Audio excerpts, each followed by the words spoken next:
All right, guys, buckle in because I have taken the most notes I've ever taken for a film. Yes, for fucking Hard to Die Sorority House Massacre 3. Wow. Let's finish this up, shall we? Oh my God, I have a lot to talk about, so cancel all your plans. Oh, Lord. All right, so we get the same music here as the first one. It doubles as Orville Ketchum's theme. Yes, Orville Ketchum from the second one returns here and is used even more absurdly in this one, and it's wonderful. This is my favorite of the three. I mean, I wasn't just writing this much stuff down for no reason. This was so funny. There's just so many things that are genuinely funny and so many things that are so stupid that I had to laugh at them, and I have to mention them. Now, Orville Ketchum in this movie, much like the last one, he cannot die. Like that little comedy bit is retained here, and it's used in excess in this movie. Let's see. I wrote down every way that he died in this movie. He was stabbed. He was strangled. He was impaled. He was thrown downstairs. He was thrown off of a 50-plus story building to the ground, and then he is shot at least 100 times, if not more, in multiple different scenes within the film. A full automatic rifle shot into him like 2-3 different times in the movie, and like 50 bullets are hitting him, even though in this movie bullets really don't hit anybody because they don't really have the budget. A couple, but not him. Now, something I was talking about in the last one was that they used footage from from Slumber Party Massacre 1, and how odd that was. Well, this was even odder, because this one is a direct sequel to Part 3, because it used Orville Ketchum. It talks about the Sorority House Massacre from the second one, and some of the actresses that are in the first one are in this movie. And I think that might be why this is like this, but anyway, when he tells the events from what has supposedly happened in the last film, what he was involved with, they once again use the footage from Slumber Party Massacre 1, and the story that he tells is not only different from the one he tells in Part 2, that is not related to either Sorority House Massacre or Slumber Party Massacre, but also, in addition to that, it's not the story of Sorority House Massacre 2 itself. So it's so weird that they use the same footage from a different movie telling a different story, once again not pertaining to either film. And it doesn't explain at all what he's even trying to explain, because they're sitting there like, why is Orville Ketchum being pursued by the cops? Why do people think that he killed the people? And when he tells the story, he just tells that people got killed by this guy, and that when when the killer gets killed, that his spirit is like still out there. But that Orville doesn't show up in any of the footage. There's no reason why anyone would think that he had anything to do with it. And his spirit coming out wasn't until he was dead, and we don't see the spirit coming and killing anybody anyways. So why that's even a plot point, why that's even mentioned, it's fucking bizarre. Seriously, it's one of the weirdest things I've ever seen in film, in Part 2 and 3. I thought 2 was weird until I watched this one and saw this and was just kind of scratching my head like, whose fucking decision was this? Yeah, anyway. So that's one of the many, many, many things. And I love that they work for Acme Lingerie. Like, really? This is a Looney Tunes episode? Acme? Jesus Christ. How long did it take them to come up with that name? Orville, yet again, like in the first movie, reaches into his pants to pull something out, and it's a key twice in a row now. I love that joke. It's great.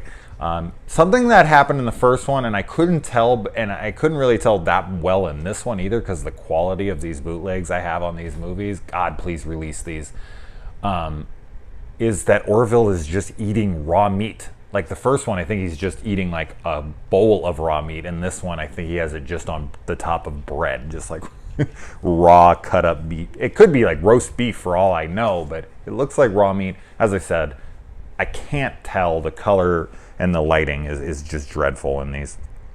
Then the girls are sitting outside because they're coming to work at the lingerie company, and their job is to go in the basement and grab a bunch of files and organize receipts to balance out their books, I guess. I don't know. I don't even know what the fuck they're supposed to be doing. Why it takes 5 hot chicks in skimpy outfits to raid a basement and grab really heavy boxes and bring them up elevators, and who fucking knows? The plot is so thin. Oh my lord. But I love how when they were talking outside, she's like, oh, what's up? You know, I like your outfit. And she's like, oh, you know, where'd you get it? Kmart? And she's like, I just didn't feel like dressing. I'm at work. And the girl's like, yeah, what's the point of dressing up for work? I don't know if she was saying that sarcastically. It didn't seem like it, but she must have, because this girl is in a full, like, evening wear black dress with like a pretty necklace and the whole thing. She is dressed and ready to kill. Now the whole subplot of this guy who deals in antiquities, and he's a doctor of like, you know, relics and whatnot, it makes no sense at all. They get sent the package that he's supposed to be getting, and they have the same address, but it coincidentally gets sent there where Orville Ketchum works, and inside this Egyptian box that he should be getting from some ancient place, like, you know, Egypt or something like that, they open it up, and when the spirit is released, it ends up being Hochstetter from the second one. Why would Hochstetter's spirit be caught in an Egyptian box? And why does this guy have the same address as the place that Orville Ketchum's working? Like, why not just combine the two places? Like, and why would his spirit even be in there? And why is it even his spirit again? Because it almost plays into the film, like it doesn't play into the film almost at all until like the last like 5 minutes. Like, almost the entire film, it is just the girls running around scared because they think Orville's the killer when there isn't even really a killer yet. Like, the girl who is possessed only kills like one chick towards the beginning. We don't even know it's her. We don't even see it. And then the rest of the movie, it's just the girls running away. And then this delivery girl comes, and she gets killed as well. I guess there's 2 people killed, but it's so seldom. The spirit of Hochstetter, it's not used almost at all. It's near pointless. They could have just had a killer come in to bring him back, but not explain the story from the first. It's so fucking weird. It's so fucking weird. And another thing is that they never, ever even bother addressing the problem between Orville Ketchum and Hochstetter. Like, why Ketchum is so apt to kill him, like so hard up to want to get back at him, and knows that his spirit is out there and is trying to kill anyone whose body he's possessing, anything. Like, we don't have any reasoning. Like, did he kill someone he loved or what? They don't even bother. And then, you know, the pointless ass detectives are back. And in this movie, instead of going to a strip club to ask questions of a previous victim, they go to a porn shoot to ask a girl who used to work at this lingerie company. For what reason? I have no idea. Why the fucking doctor, the Egyptian scholar or whatever, calls detectives?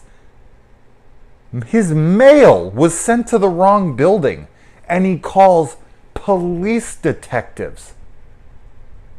And they listen to him because Orville Ketchum's involved.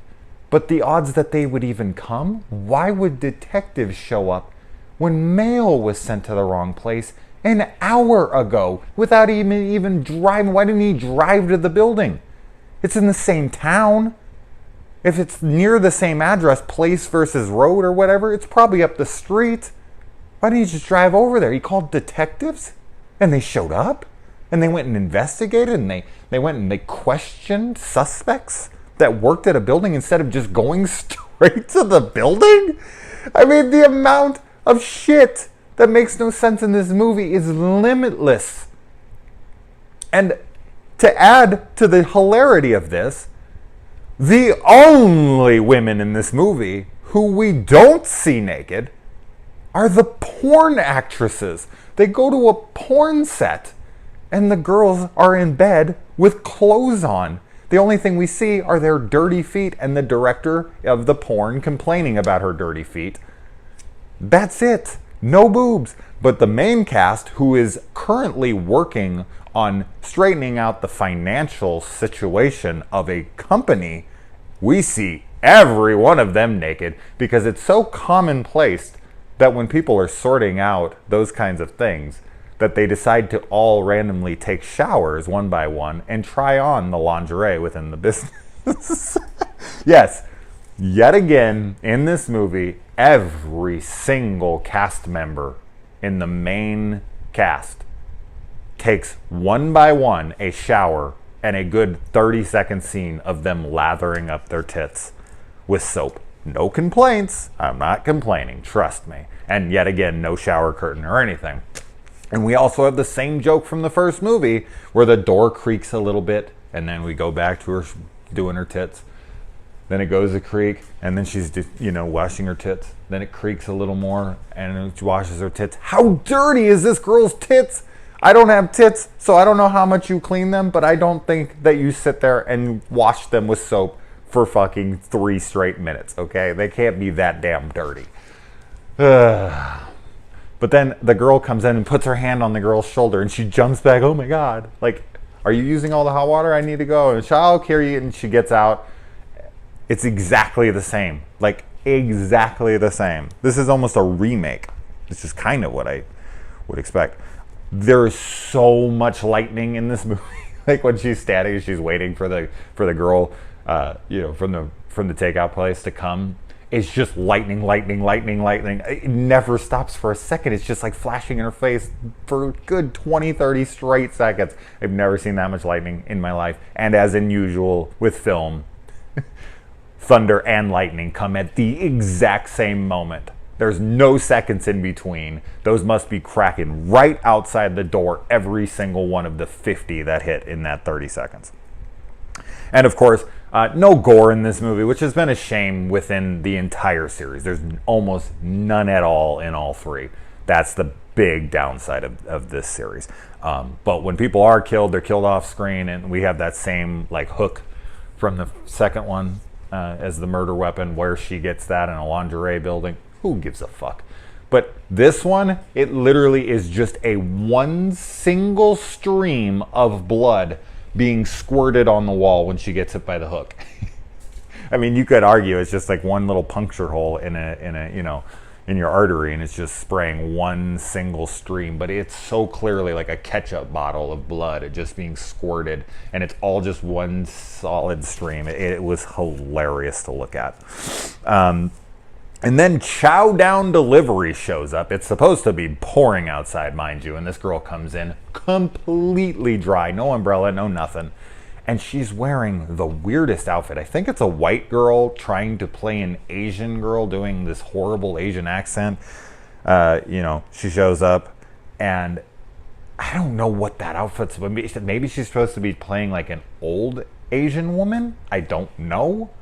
And she's wearing like a stupid hat, and I don't get it. But then she set ablaze, like burning fire, and I think that was one of the reasonings behind the outfit was to cover her body so that when they did the stunt of her burning, they wouldn't have to show it was the woman from before. But then later in the movie, her body falls down from the elevator, and we see that only like a little bit of the outside of her jacket has been charred. That's it. Like, her body was completely engulfed for what we see at least 20 or 30 seconds. And then when they show her again, her clothes are just lightly singed. It's, God, I love it. I love just no attention to detail. Nothing. And then it cuts to one of the dumbest jokes, one of the dumbest puns, because not only does it make zero sense, it is like this bad, like, foreshadowing, or, well, obviously a little take on what just happened. The girl set ablaze, and she's like, oh my God, if our food takes any longer, it's going to be char-broiled. Bad joke towards the scene before, and it makes no sense at all. Why would food that's being delivered late be char-broiled? It's not like it's being cooked while it's being delivered. It's not like it's being, grilled in the car as they're driving over, and they're like, God, I got to get there fast. Fuck, it's burning. It's in the bag. It's not going to get any more cooked. It'll get cold. And they only said that, obviously, to match the scene where she's on fire. But it's like, that's what you came up with? Did you think anyone was going to find that funny? Did you expect your audience to have never gotten takeout before? Clearly, doesn't matter. I overthink fucking everything. Anyway, and oh wow, I went through a lot of my notes here. I'm just kind of rambling, so like now I'm just like trying to filter down and find where the fuck it goes.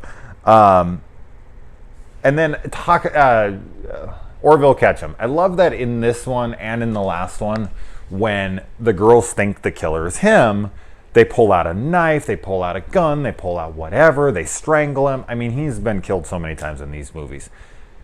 And he never protests it. He never, proclaims that he's innocent. He never tries to rationalize or discuss. He just sits there and takes it. Like, most of the time, they're just stabbing him in the stomach or whatever, and he's just, He never is like, no, it's not me, or tries to stop them or whatever. He's just like a fucking, a human pincushion. He's just like, yeah, give it to me. I can't die anyway. Who gives a shit?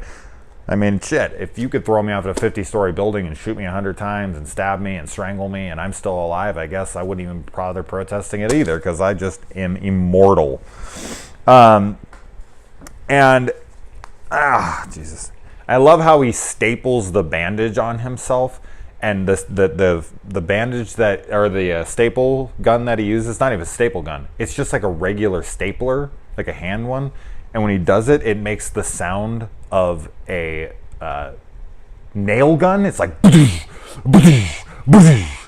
he does like 4, and when he pulls his hand away, the bandage is clearly falling off because he didn't do anything on himself. And it's like, you could have taped that in place. It's so bad. Everything was making me laugh so much. My God, the nudity in this movie is gratuitous. You think the nudity in the last one or the first one is bad? Is not bad. It's not bad. It's great. But you think it's over excessive? It's, oh my God, it's insane here. And the guns. They finally just randomly find like this gun company that's also in the building, and they just keep cannons. Yeah, there's like fucking cannon in the middle of the office. A cannon, like from a pirate ship, in the middle of the office, and then just guns everywhere. Fully loaded, mind you. They keep the guns in an office building fully loaded on the wall, and these guns must have the longest clips imaginable, because they shoot them for seriously hundreds and hundreds of bullets. The amount of time she's holding the trigger. There's just this long shootout between her and the spirit girl, the spirit possessed Hochstetter in the girl's body, and Orville. Oh God, Orville takes so many bullets. The girl, and I love how the two girls are wearing lingerie, and they're being hit by bullets supposedly over and over and over and over again. But because they have no budget and whatever, they're just going like this, and not what you can see. They're basically wearing nothing. They're just wearing like a little top and a little skimpy bottom, and there's no blood. Like, there's some blood on their chest, but there's no obviously entry wounds coming on their body. There's no bullet wounds of any sort on any of them. The only bullet we even see hit anybody is the detective and, you know, the incompetent cop who's like, freeze, and he shoots. And the cops in this movie can't hit anything. The girl who had a Marine for a father and said she could probably figure out how to make the thing work hits everything. Three trained cops in this film don't hit the possessed girl one single time with any of their shots. This is some stormtrooper shit here. And the possession, like the way the person who's possessed talks, it reminds me a lot of Angela from Night of the Demons. Just, it was really giving off that kind of vibe. And I love how they bring up the cop who was shot in a wheelchair, and they just have his arm like in a sling bandaged. It's like, no, that's not how a cop being shot on a crime scene would work at all. Where did this wheelchair come from? And then the end. I mean, Hockstetter. I keep calling him Hockstetter. Jesus Christ. Orville Ketchum. He lives, of course, and the girl and him hold hands, and it goes to close out the scene. It fades to a heart, and instead of the end, it says the beginning, and we hear wedding bells. So I guess they got married. Whew. Wow, what a fucking hilarious ass movie. I think I got everything in here. I don't know. There's so much shit written down here. It just looks like a wall of stuff. But anyway, all right. That was fun. 3 movies. That was easy shit. I got to start doing more 3-movie series. I don't know what I'm going to do next. But anyway, if you're still here, thanks for watching. A lot of people told me that they never even heard of this one. And that makes sense because this one wasn't even called Sorority House Massacre 3, but I can assure you it is a kind of sequel. It does have the same exact detectives from the second one, and obviously Orville Ketchum, and Hockstetter's name is, you know, retained as well. So, and Sorority House Massacre. So, all right, guys, let me know if you watched this. Let me know if you've seen this. I heavily look forward to talking about this movie with you guys. All right.